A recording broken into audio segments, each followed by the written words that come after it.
गुरुर्ब्रह्मा गुरुर्विष्णु गुरुर्देवो महेश्वरा गुरुर्साक्षात् परब्रह्म तस्मै श्री गुरुवे नमः। सच्चिदानंद रूपाय विसुत्पत्त्यादिहे तवे तापत्रय विनाशाय श्री कृष्णाय वयं नमः। ध्यान मूलम गुरुर्मूर्ति पूजा मूलम गुरुपदम मंत्र मूलम गुरुर्वाक्यम मोक्ष मूलम गुरुकृपा। वसुदेव वसुतम देवम कंस चारूढ़ मर्दनम देवकी परमानंदम कृष्णं वंदे जगद्गुरु। तो श्री गुरु चरण सरोज रज निज मन मुकुर सुधार बरनो रघुबर विमल जसु जो दायुक फल चार। बुद्धिहीन तनु जान के और स्मिरो पवन कुमार बल बुद्ध विद्या देव मोई हरहु कलेश विकार। तो राधा मेरी मात है और पिता मेरो घनश्याम। जन्म जन्म मोए दीजियो शिवृंदावन विश्राम। तो आया है सो जाएगा और राजा रंक फकीर। कोई सिंहासन चढ़ गया कोई बांधा गया जंजीर कर्म की लेख निराली है। और बंसी वाले श्याम तेरी तो महिमा न्यारी। तो कह गए सब संत पुकार यही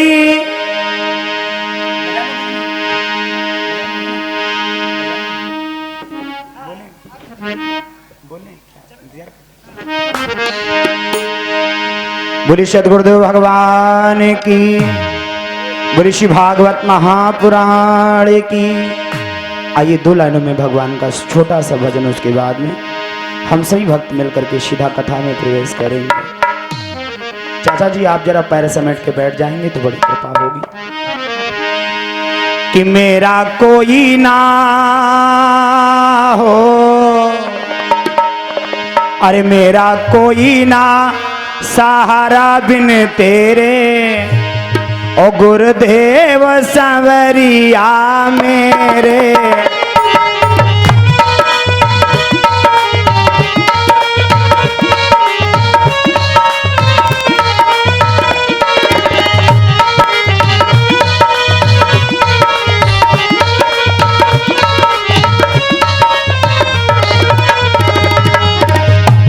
गुरुदेव संवरिया मेरे।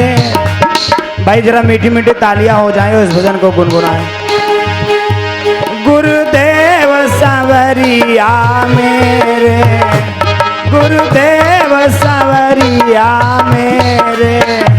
मेरा कोई ना हो, मेरा कोई ना हो, मेरा कोई ना सहारा बिन तेरे। गुरुदेव संवरिया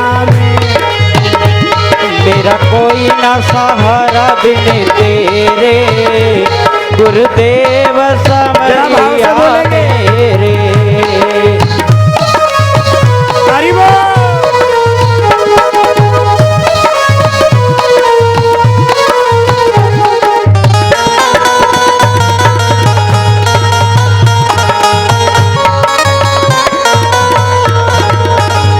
प्रभु आ जाओ, प्रभु आ जाओ, प्रभु आ जाओ। अब और ना हमको तरसाओ, अब और ना हमको तरसाओ।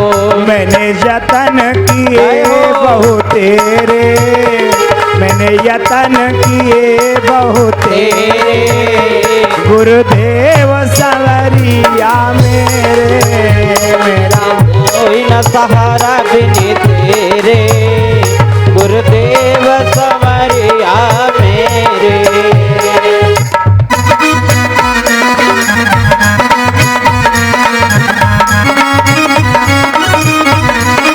जय हो।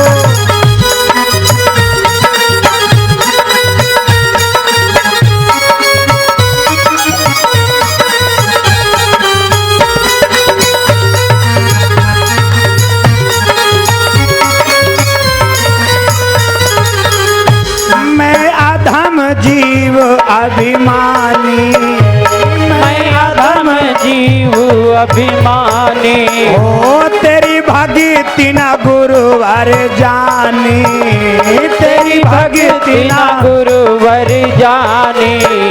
काटो जन्म मरण के फेरे, हे प्रभु काटो जन्म मरण के फेरे, गुरुदेव सवरिया मेरे।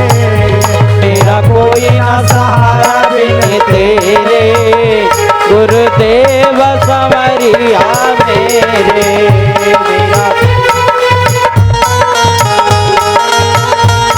बोले भगवत्सल भगवान की।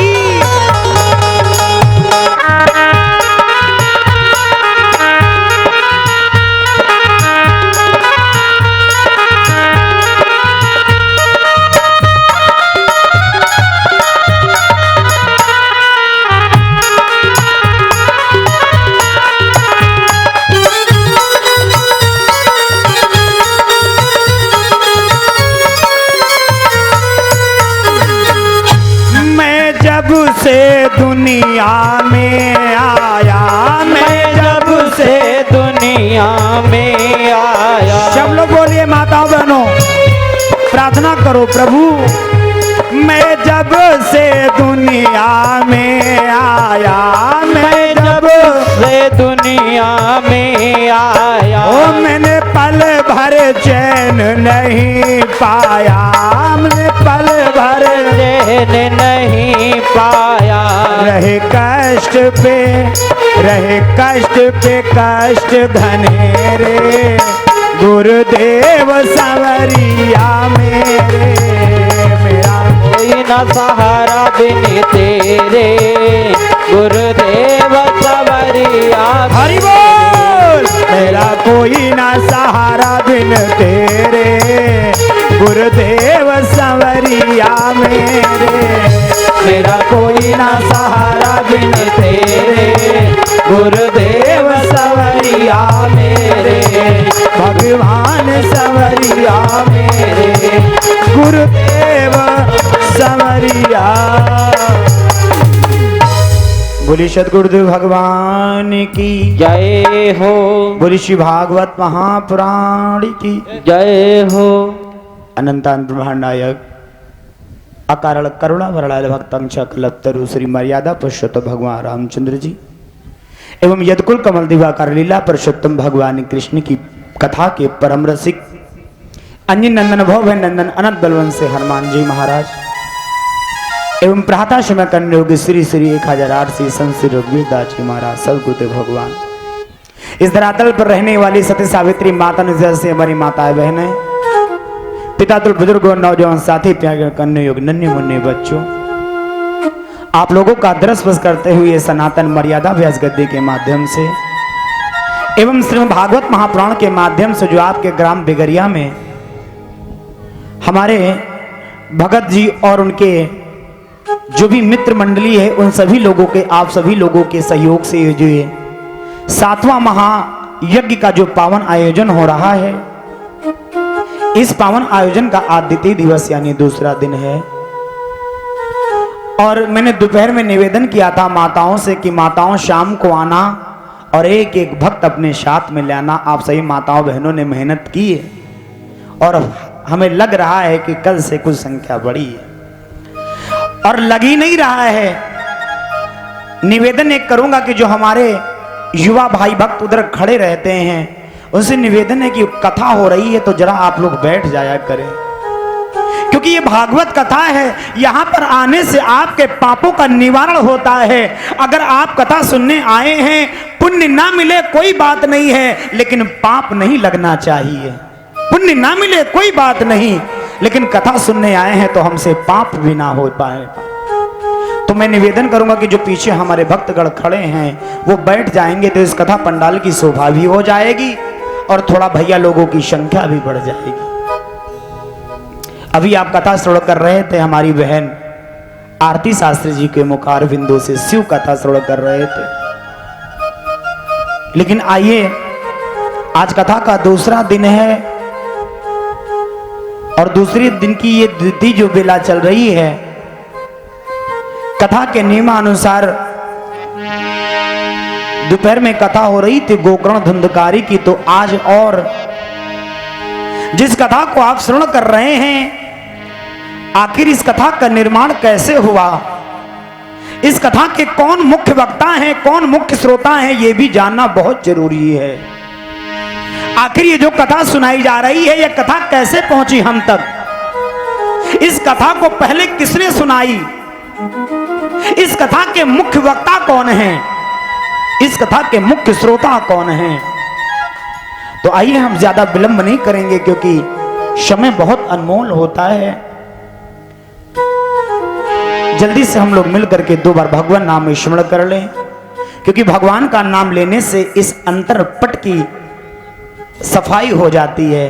क्यों भक्तों, हम लोग शरीर की शुद्धता कर लेते हैं डिटॉल लक्स साबुन लगा करके, आहा, लेकिन ये जो मन रूपी दर्पण है इसको कैसे साफ करोगे? ये मन रूपी दर्पण किसी डिटॉल लक्स साबुन से साफ होने वाला नहीं है। इसको साफ करने के लिए केवल एक ही साबुन है, एक ही निर्मल है, और उस निर्मा का नाम है राम नाम।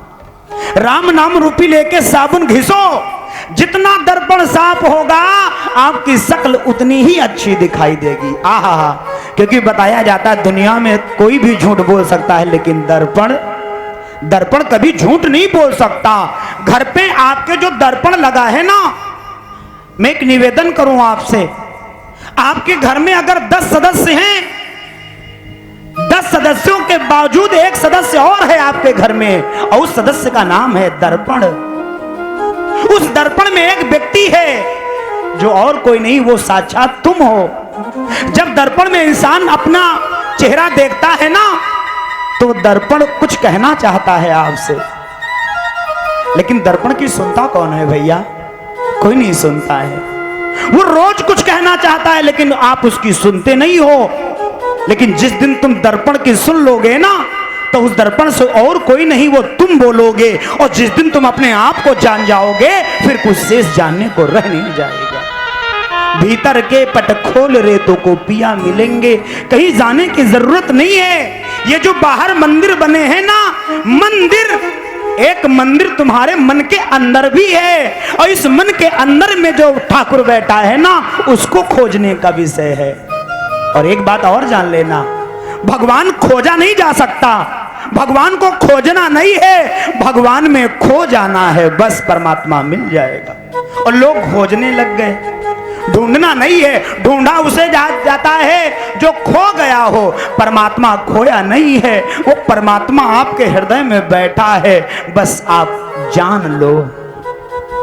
लेकिन इंसान, आइए जल्दी से मिलकर के 2 बार भगवान नाम उच्चारण करें, लेकिन उससे पहले जरा आइए दोनों हाथ ऊपर करके जोर से जयकारा लगाएं, और ये जयकारा इतनी जोर से मारो कि कम से कम बुद्धेश्वर चौराहा आवाज ना जाए कोई बात नहीं, लेकिन दुबग्गे चौराहे के उस पर आवाज जानी चाहिए कि नहीं?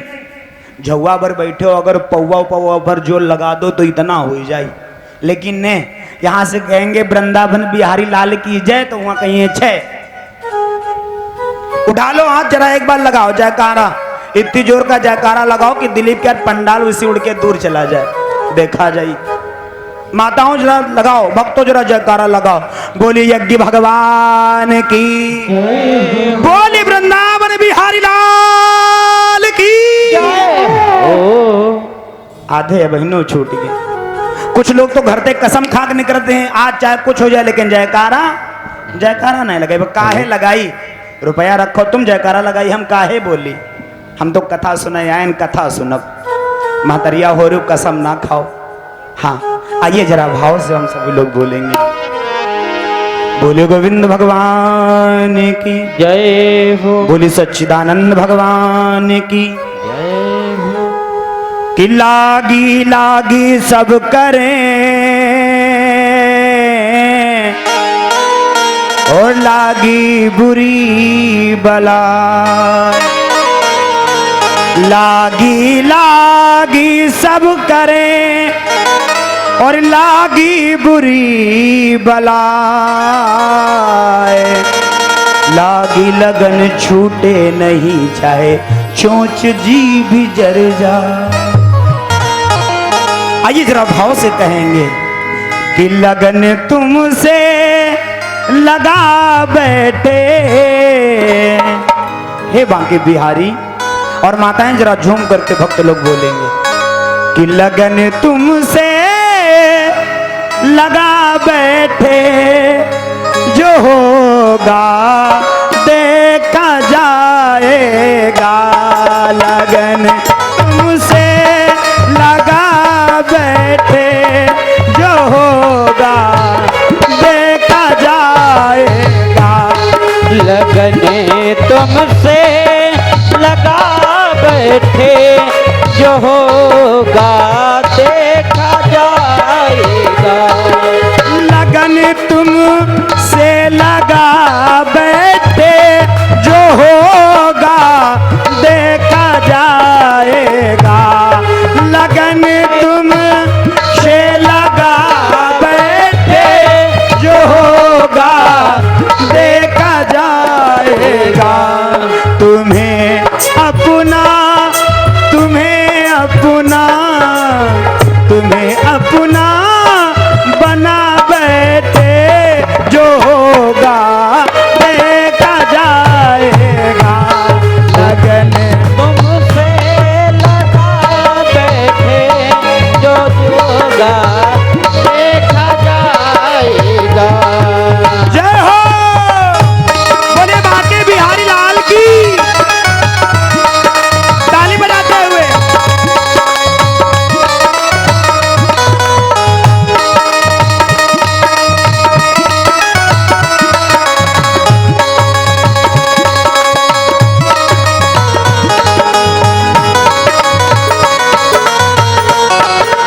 जय हो,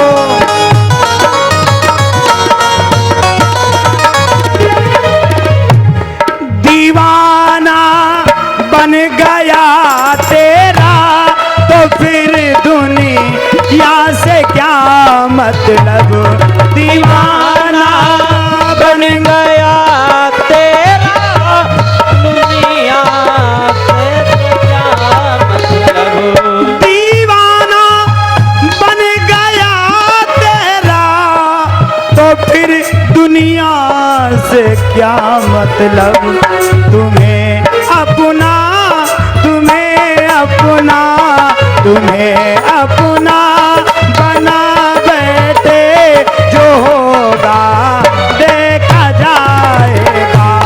लगन तुमसे लगा बैठे, जो होगा देखा जाएगा।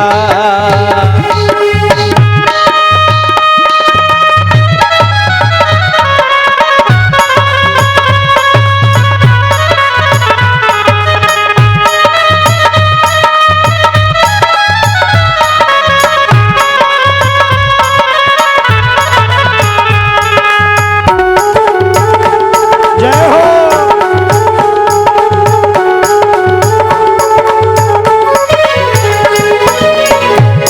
और मीठी मीठी तालियां हो जाएं।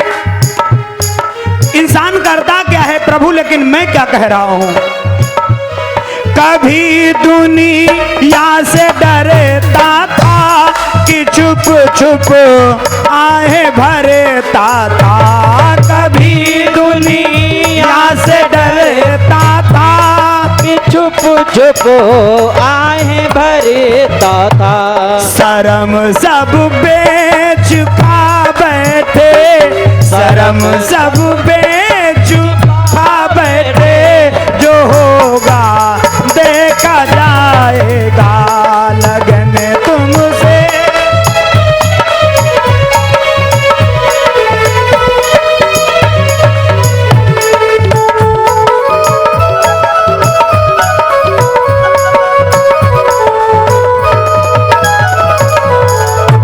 बोले गोविंद भगवान की जय हो, श्री वृंदावन बिहारी लाल की जय हो। हरा गंगा के किनारे बैठे हुए अभिमन्यु पुत्र तीर्थ नैमी सारण में विराजमान 88,000 महात्माओं के मध्य में बैठे हुए भगवान श्री सूत जी कथा को श्रवण करा रहे हैं। ये जो बच्चे बीच में उठा बैठक कर रहे हैं, उन बच्चों से निवेदन है कि वो बैठ जाएं, और उनके जो गार्जियन हैं, मम्मी पापा, उनसे भी निवेदन है कि अपने बच्चों को अपने पास बिठाएं। क्यों भैया, आज के जो बच्चे हैं ना, इन बच्चों की गलती नहीं है, गलती इनकी मम्मी ने की है। मम्मी कहते हिया खोपड़ी खा रहे हो, जाओ हुआ भागवत हो रही, पंडित जी की खोपड़ी नोच हो जाए, खेल आओ। मम्मी बताती जाओ भैया खेल आओ, तो बच्चे बेचारे खेल रहे हैं। अगर माताएं घर में शिक्षा दें कि बेटा वहां भागवत हो रही है, खेलना नहीं, शांति से बैठ के कथा सुनना। ये पंखा उड़ा के हमका वैसी ना खेत दे, यू हम डका डेल लागे। बोले गोविंद भगवान की। तो आइए जरा कथा की तरफ गौर करें मेरे भगवत प्रेमियों।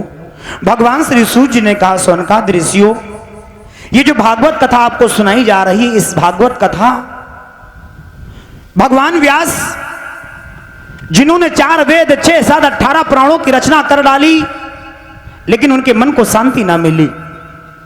मेरे भाई, काम चाहे आप जितना अच्छा करो, लेकिन जब तक आपके मन को तसल्ली नहीं मिलेगी, वो काम चाहे जितना अच्छा हो जाए, मन मानता नहीं है। कभी कभी क्या होता है, इंसान को भूख लगती है, पेट भर जाता है, लेकिन इच्छा नहीं भरती है। और कभी कभी ये होता है कि इच्छा पहले भर जाती है, पेट बेचारा भूखा रह जाता है। काम आप चाहे जितना अच्छा करो, लेकिन जब तक ये मन संतुष्ट नहीं होता है, तब तक काम करना ना करना सब बेकार होता है। भगवान व्यास ने बहुत प्रयास किया, लेकिन उनका मन अशांत बैठा है। आज नारद जी का आगमन हुआ। नारायण नारायण, हे व्यास जी, एक बात बताओ, तुमने इतने सारे ग्रंथों की रचना की और आज स्वयं उदास हो, क्या बात है?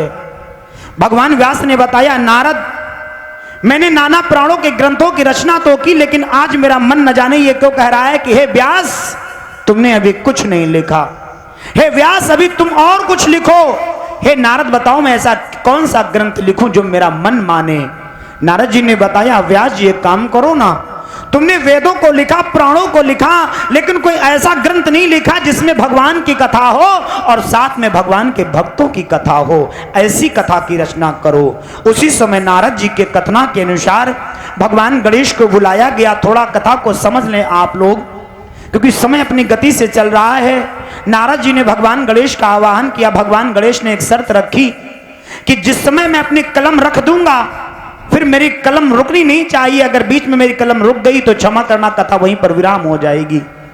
भगवान व्यास जी ने आज ऐसा कुछ किया कि अपने मुख से भगवान व्यास ने उन श्लोकों को निकाला और भगवान गणपति ने अपने हाथों से उस कथा की रचना की। और इस प्रकार से मेरे भगवत प्रेमियों, ये जो कथा आप श्रवण कर रहे हैं, जिस कथा का नाम है श्रीमद् भागवत महापुराण, भगवान व्यास और गणपति जी के द्वारा इस कथा का निर्माण हुआ।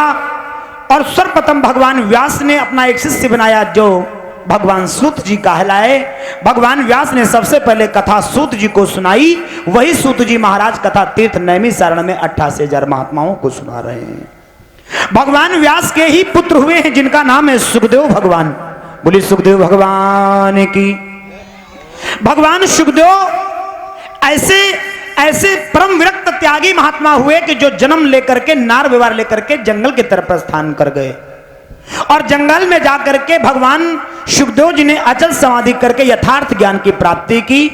और आगे चल करके भगवान सुखदेव जी ने राजा परीक्षित को कथा सुनाई। 88,000 महात्माओं ने निवेदन किया, ये परीक्षित कौन है? तो आज भगवान श्री सूत जी शौनकाद ऋषियों को ये बता रहे हैं कि परीक्षित आखिर कौन है। परीक्षित को ऐसा क्या हो गया जिसके कारण उनको भगवान की कथा सुननी पड़ी। आइए हम लोग थोड़ा सा प्रसंग महाभारत का श्रवण कर लें और हम संक्षेप में आपको ये बताने का प्रयास करूंगा कि आखिर